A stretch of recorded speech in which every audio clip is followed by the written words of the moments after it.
What's up guys, I'm Youngsters Gamer, and I hope you all have had a happy holiday season. From September through November, I didn't have that much time to play video games, so I've still got a lot of games to go back to from 2017, especially since Christmas just passed. Obviously, I'm never going to be able to get through all of the games that released last year, but I plan on waiting until February or even early March to do my top 10 games of 2017, so that I have a little more time to play more of last year's games. Regardless, it's officially 2018, and that means that there's plenty of more games for us to look forward to. When thinking of the upcoming games this year, there's not too many from franchises that I know and love. Instead, there are plenty of games that I'm interested in, but for the most part, they are series that I look forward to entering for the first time.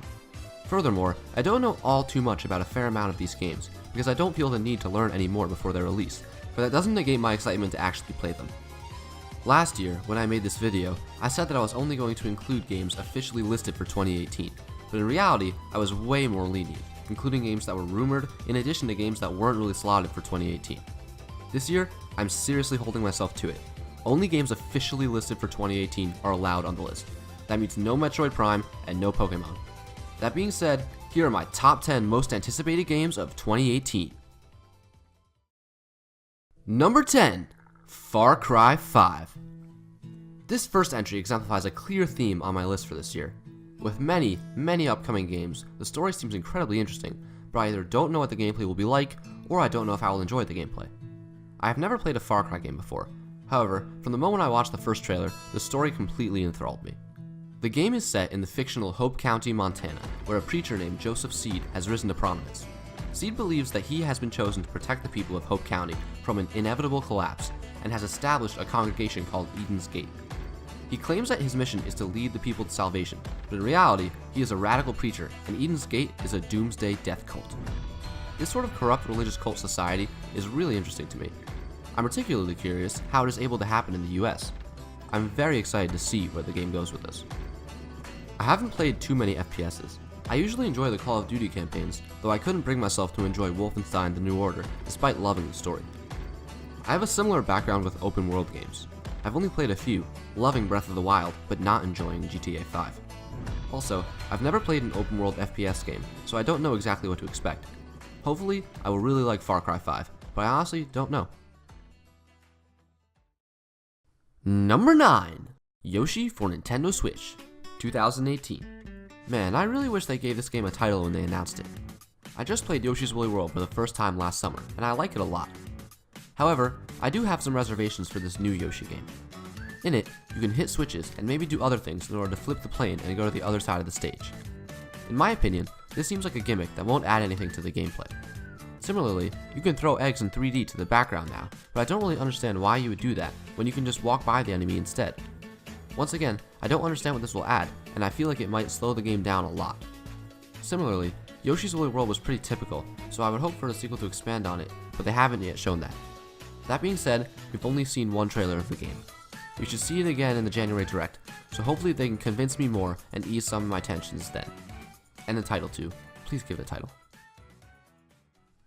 Number 8. Fire Emblem for Nintendo Switch, 2018. Continuing with today's theme, I have never really played a Fire Emblem game, with the exception of a few Hours of Awakening.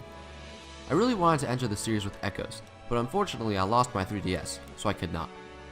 My new ambition is to try the Fire Emblem game for the Switch, which we still know nothing about, though it is confirmed for 2018.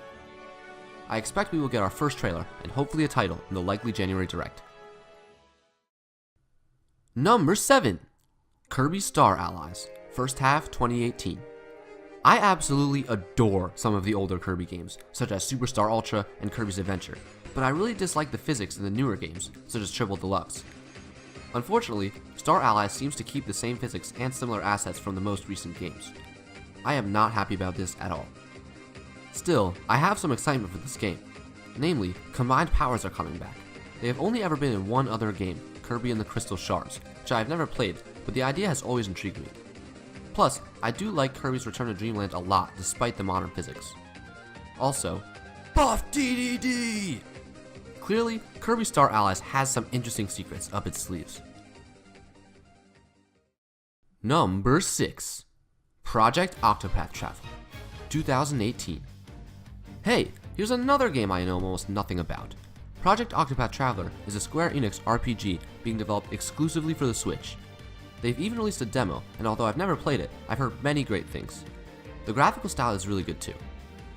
I can't explain why I'm excited for Project Octopath Traveler despite not knowing much about what it is, but damn it, let me be! Number 5! We Happy Few, April 13th, 2018. I remember seeing a trailer for We Happy Few at E3 2016. The game takes place in a dystopian Britain in which people take a drug called joy to make it seem that they are living in a happy place. In reality, they are living in a nightmare. This storyline is exactly the kind of thing that I'm into. We Happy Few released in early access over a year ago, but without most of the story. This doesn't interest me much, because when I play, I want to get the full experience. Apparently, the scope of the game has been expanded a lot since then. It was originally planned as a $30 downloadable game, but it will now release at a full $60 price this April, marking a clear change in direction.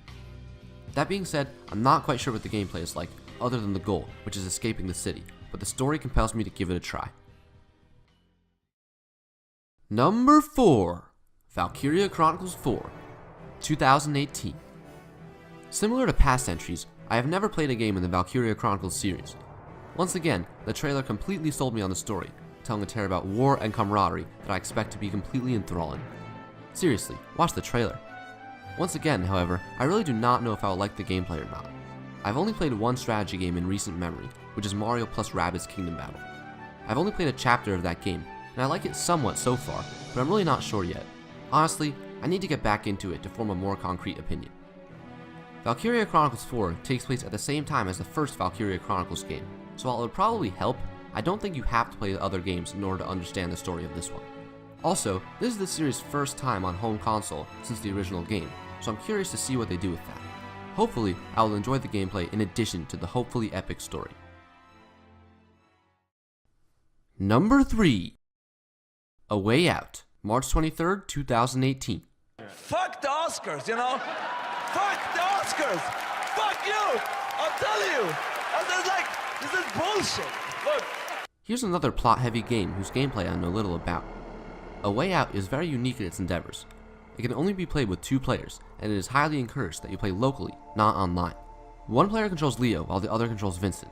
Both of the men have the same goal, escaping prison. As their adventure progresses, the 2 men form a bond over their experiences, similar to the 2 friends playing the game. The game is split screen the entire time, so both players are always doing something. Despite this, they often have different tasks. The trailer has sold me on the plot. I also expect to enjoy exploring the varied environments very much, similarly to Uncharted 4. Now I just need to find somebody to play it with, though I bet it will be my brother.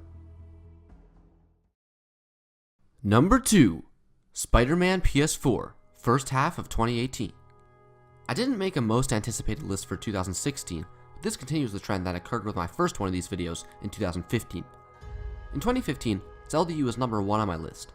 Oh, how foolish we were, thinking it would actually come out that year. But then, in 2017, it was lower, only at number 5. Similarly, Insomniac's SpiderMan for PS4 was number 1 on my list last year, but has been bumped to number 2 this year. I think this is because when we know about a game for a long time, or once we start to learn more, the novelty and imagination often wear out, so the hype can start to decrease. That being said, Breath of the Wild is phenomenal, so I suppose anticipation level doesn't really say that much. SpiderMan wasn't ever listed for release in 2017, but I erroneously put it on the list after having gotten a bit confused by a placeholder date from GameStop. Now, it's officially slated for 2018, so hopefully it doesn't get delayed, otherwise it will make the list for 3 years in a row. When we first heard of this game, my mind ran wild with imagination. Spider-Man is an incredibly cool superhero and a sick one to play as, and since we knew so little, I assumed the greatest possibility and didn't allow myself to think realistically. Since then, we've learned significantly more and seen some gameplay. I am a little worried about the combat maybe being repetitive, and I'm also worried about the QuickTime events. However, I am still hopeful about the amount of fun I will have with this game. Hopefully, there will be a lot of freedom and variety. Number 1. Detroit Become Human, first half 2018. Detroit Become Human from Quantic Dream completely captured my interest from the moment I saw the first trailer. The game takes place in a society with realistic, human-like androids. The androids are created to serve humans, but turmoil is arising as various androids go rogue. In the game, you play as 3 different androids, each with a different perspective. Kara is a newly sentient android who escapes the factory. Connor is a police android whose job it is to hunt down deviant androids. And Marcus is a rogue android who devotes his life to freeing other androids from servitude. As someone who is incredibly interested in sentience, artificial intelligence, and the morals behind those things, this plot seems made just for me. While playing, you have to investigate and explore different scenes in order to make the best decisions to get the best outcomes. Your story will progress differently based on your decisions.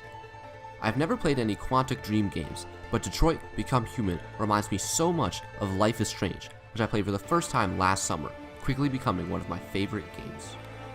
It has very similar gameplay in which you walk around, explore, and make decisions. Detroit Become Human has all of the right pieces to be a fantastic game. Now it just needs to execute. Also, one of the guys' names is Connor, which is my name, so that's pretty cool. There you have it for my top 10 most anticipated games of 2018. Nintendo will probably have a direct later this month, which will hopefully bring even more games for us to look forward to. Stay tuned for my top 10 games of 2017 video, which should be coming around the end of February or sometime in March. Also, shortly after that will be my top 10 other games I played in 2017 video, which will talk about the games I played this year that were released in the past. Anyway, feel free to let me know in the comments what games you're looking forward to the most this year. If you enjoyed, please be sure to subscribe for more videos. I'm Youngster Skatemore, and I'll see you guys next time.